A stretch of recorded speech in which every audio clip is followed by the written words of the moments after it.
আব্বুও তখন নেগোশিয়েট করার চেষ্টা করছে যে আমাকে এখানে কবর দেন। উনি কিন্তু জীবিত একটা মানুষ, ওরা বলতেছে না না না, এরকম কোনো নিয়ম নাই, আপনাকে ইয়াতেই কবর দেওয়া এটা হবে। কারা বলছে? পুলিশ আব্বুকে আচ্ছা। বলতেছে আর কি যে আপনাকে ওখানে কবর দেওয়া হবে। তো এবং এটা এখন বলতে কোনোই নেই যে এই জিনিসগুলোর অফারের জন্য আমাদেরকে ইন্ডিয়ান অ্যাম্বাসিতে ডাকা হতো। স্লোলি আপনার বাবা হাসিনা সরকারকে দুর্বল করার মিশনে নেমেছিল। আব্বু তো 2009 থেকে কাজ করছে না। আচ্ছা, আপনার বাবাকে শেখ হাসিনা কেন ভয় পেতেন?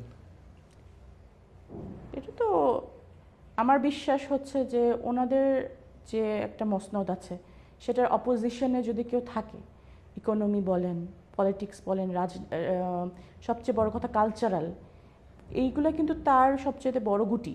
আপনি দেখেন তার সবচেয়ে শক্তি হচ্ছে কালচার এবং সিনেমা এবং অবভিয়াসলি ইকোনমি।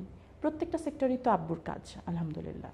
তো এই একটা মানুষই তো মনে হয় দাঁড়ায় ছিলেন ওনার বিরুদ্ধে বা স্রোতের ইয়াতে, এবং আল্লাহ ওনাকে এতটাই বরকত দিয়েছেন যে একজন মানুষই কিন্তু প্রত্যেকটা সেক্টরেই আলহামদুলিল্লাহ প্রত্যেকটা কাজই এত বারাকাপূর্ণ যে একটাই, যেমন ধরেন তাদের 5-6টা ব্যাংক, কিন্তু একটা ইসলামী ব্যাংক 10টা ব্যাংকের উপরে ভারী হয়ে গেল।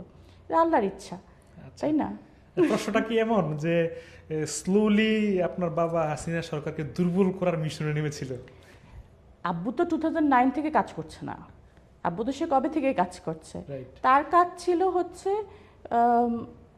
একটা অন্যায়ের বিরুদ্ধে। সে আমাদের যতদূর আমরা মনে আছে যে সে সবসময় বলতো যে ইসলামী প্রতিষ্ঠা, আমাদের যে একটা মুসলিম আইডেন্টিটি আছে, হ্যাঁ, সেটা সব সেক্টরই হোক, কেন আমাদের সুদ দিতে হবে? তো যখন দেখলাম যে আমাদের সুদ দিতে হবে, আব্বুর কথা হচ্ছে যে মুসলিমদেরকে মুসলমানদের ভাবে বেঁচে থাকাটা যে ইসলামিকভাবে এটা যে 1400 বছর আগের কিছু না, এটা প্র্যাকটিক্যাল, সেটা প্র্যাকটিক্যালে সবাইকে দেখাবে। অন্য মানুষরা হয়তো স্পিচ দিত, আব্বুর কথা হচ্ছে আমি এটা প্র্যাকটিক্যালি করে দেখায় যাব। সো সে সেটা করছিল, সেটা তার আলাদা করে হাসিনার বিরুদ্ধে বা যার বিরুদ্ধেই যাক, আরও অনেক বড় বড় ইয়ার বিরুদ্ধে হয়তো যেত, ইট ডাজন্ট ম্যাটার। তার কথা হচ্ছে আমি ফিজিক্যালি দেখা যাব, প্র্যাকটিক্যালি দেখা যাব যে ইসলাম যে আসলে একটা মানে practicable religion. That's what he did. আচ্ছা, মানে আপনার বাবাকে কখনো কি কোনো সত্য দেওয়া হয়েছিল কিনা, বা সত্যে ছেড়ে দিয়ে দিবে এমন হ্যাঁ কোনো হ্যাঁ, কিছু এটা করেছিল কিনা? অনেকবার, এটা অনেকবার করা হয়েছে। এবং এটা এখন বলতে কোনোই নেই যে এই জিনিসগুলোর অফারের জন্য আমাদেরকে ইন্ডিয়ান অ্যাম্বাসিতে ডাকা হতো। আপনাদেরকে?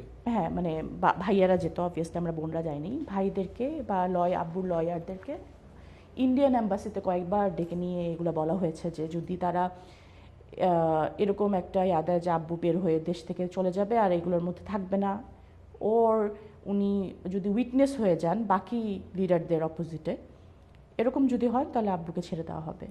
এবং এরকমও অফার দেওয়া হয়েছে যে শুধু ছেড়ে দেওয়া হবে না, আব্বুকে টাকা দিয়ে মানে বাইরে সেটেল করে দেওয়া হবে, এরকম অনেকবার বলা আচ্ছা, হয়েছে। এটার প্রতিক্রিয়া আপনাকে সরাসরি জানিয়েছেন নাকি পরে জানিয়েছেন, বা কি জানিয়েছেন? হ্যাঁ, সরাসরি জানাইনি, কারণ আব্বু তখন যখন একটা হচ্ছে ইন্ডিয়ান এম্বাসির ভিতর থেকে আপনি রিয়াকশন দেওয়াটা বোকামি, কারণ আপনি তখন একটা সিকিউরিটি। আব্বুর ভাইয়েরা যেটা করতো, আসতো, এসে আব্বুর সাথে কথা বলতো, আব্বুর সাথে ভিজিটেশনে কথা বলতো। তো আব্বুর সাথে ভিজিটেশনে কথা বলতো, তো এটা তো আব্বু মানে ভাইয়ারাও হাসতে বলতো, আব্বুও এটা নিয়ে মানে সবাই জানে যে these are not the things that we are going to negotiate. But আমার একদিন মনে আছে আমিও আব্বুর সাথে দেখা করতে গিয়েছিলাম ভাইয়ার সাথে, ওই দিন কোনো একটা আরেকটু টাইপের কোনো একটা নেগোসিয়েশনের ব্যাপারে আমার বড় ভাই হয়তো বলছিল যে এই জিনিসটাকে আমরা নেগোশিয়েট করবো কিনা, পুরোপুরি রাজি না হলেও নেগোশিয়েট করবো কিনা, জাস্ট এই কথাটা একবার বলছিল। অনেক রকম অফার হয়েছিল, এক্স্যাক্টলি ওই দিনের অফারটা কি আমি জানি না, কিন্তু ওইটাতে মনে হয় বড় ভাই একটা জাস্ট বললো যে আব্বু এই জিনিসটা আমরা নেগোশিয়েট করে দেখি কোনো কিছু করা যায় কিনা।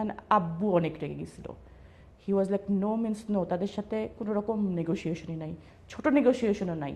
আই থিঙ্ক ওইটা আব্বুর জেলে কোনো একটা মানে আব্বুকে কিছু একটা দেওয়া হচ্ছিল না, তা আমরা চাচ্ছিলাম যে একটা একটু আব্বুর কোনো একটা ফ্যাসিলিটি দেওয়া হোক, ওই ব্যাপারে নেগোশিয়েট করতে চাচ্ছিল ভাইয়া বা কিছু। ইভেন ওইটার ব্যাপারেও আব্বু ওয়াজ লাইক ইন্ডিয়ান এম্বাসির সাথে কোনো নেগোসিয়েশন হবে না। মানে আপনি একটা জিনিস চিন্তা করেন যে জেলে আব্বুরা কেমন থাকবে, এটাও কিন্তু ওই এম্বাসি থেকেই আসছে।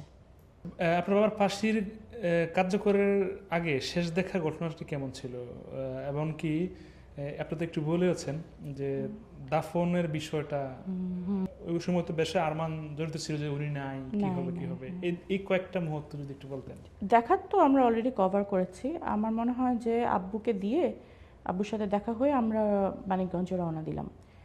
সো পথে কয়েকবার আমাদেরকে এরকম জানানো হলো যে ওই স্পেসিফিক জায়গায় আরমানকে ছেড়ে দেওয়া হয়েছে। কেন? কারা জানাইছে?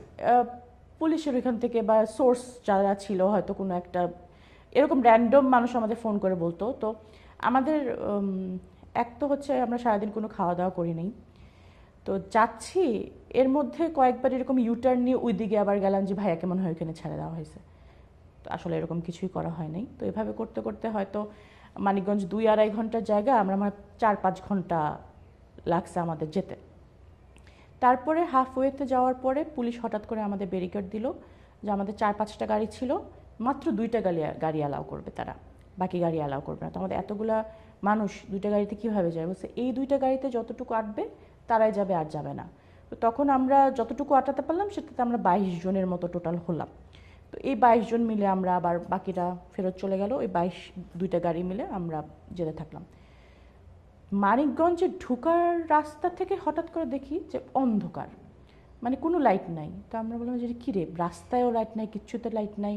তারপর গাড়িটা থামলো অনেক দূরে আমাদের, কিন্তু যদি আব্বুর ওইখানে জায়গা থেকে ভিতরে, অনেক ভিতরে মেইন রাস্তায় আমাদের গাড়িটা আটকায় দিয়ে বললো এবার হেঁটে যান।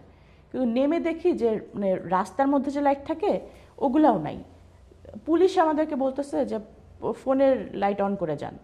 কি হয়েছে, পুরা এরিয়াতে লাইট অফ করে দিয়েছে গভর্নমেন্ট, মানে কোনো লাইট থাকবে না সেদিন, ইলেকট্রিসিটি অফ।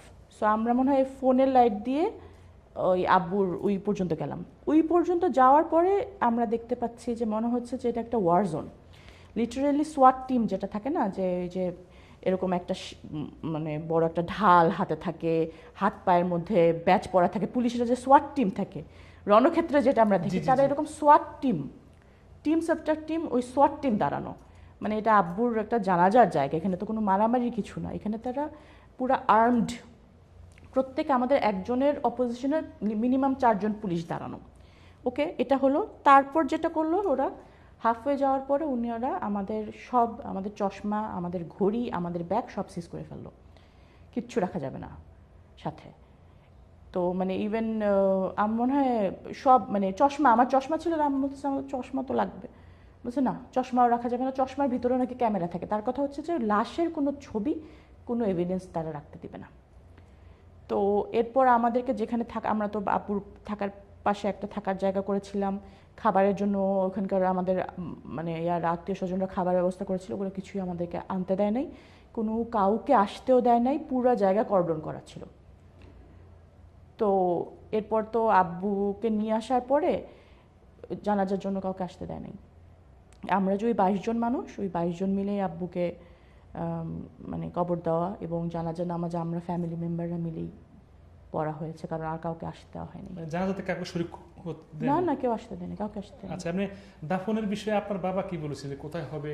হ্যাঁ হ্যাঁ, আব্বু তো চেয়েছিল আসলে, যেটা বললাম যে আসলে মানিকগঞ্জে তো ওই জায়গাটা আমাদের না, আমাদের দাদা ভাইয়ের যে কবর ছিল এখানে মিরপুর বুদ্ধিজীবী গোরস্থানে, দাদা ভাইয়ের কবরের ওইখানেই আমাদের আব্বু চেয়েছিল হতে। এটাও আসলে একটা এক্সপিরিয়েন্স, কারণ আব্বু তখন জীবিত আছে, আব্বুর শেষ দেখার দিন। তো ওই দিন আম্মুর সাথে ওনারা ঝগড়া করতেছে, এখানে তো ওনাকে কবর দেওয়া যাবে না। তো আব্বু তখন ঠান্ডা করে বলতেছে যে আমার খুব ইচ্ছা আমি আমার বাবার পাশেই থাকবো। তো এই একটা নেগোশিয়েট তখন আমাদের হচ্ছে, মানে আব্বুও তখন নেগোশিয়েট করার চেষ্টা করছে যে আমাকে এখানে কবর দেন। উনি কিন্তু জীবিত একটা মানুষ, উনি বলতেছেন যে না আমার এখানে কবর দেন, আর ওরা বলতেছে না না না, এরকম কোনো নিয়ম নাই, আপনাকে ইয়াতেই কবর দেওয়া হবে। কারা বলছে? পুলিশ আব্বুকে বলতেছে আর কি, যে আপনাকে ওখানে কবর দেওয়া হবে। তো জিনিসটা আসলে মানে খুবই, মানে একটা হচ্ছে আমি অসুস্থ, আমি মারা যাচ্ছি, এরকমও না, মানে জিনিসটা এতটা ক্রুয়েল ছিল যে আব্বুর সাথে নেগোশিয়েট করতেছে। তো একটা পর্যায়ে দেখে আব্বু চুপ হয়ে আম্মুর হাত ধরে ফেলে, কারণ আম্মুর নেগোশিয়েট করছিল অনেক বেশি, যে আমরা কোথায় কবর দেবো সেটাও আপনারা বলবেন, এরকম করে আম্মু খুব একটু নেগোশিয়েট করছিল। দেখে আম্মুর হাত ধরে ফেলো, তো আম্মু চুপ হয়ে গেল, বললো যে শেষ দিকে এসে এখন আর ঝগড়া করতে ইচ্ছা করতেছে না।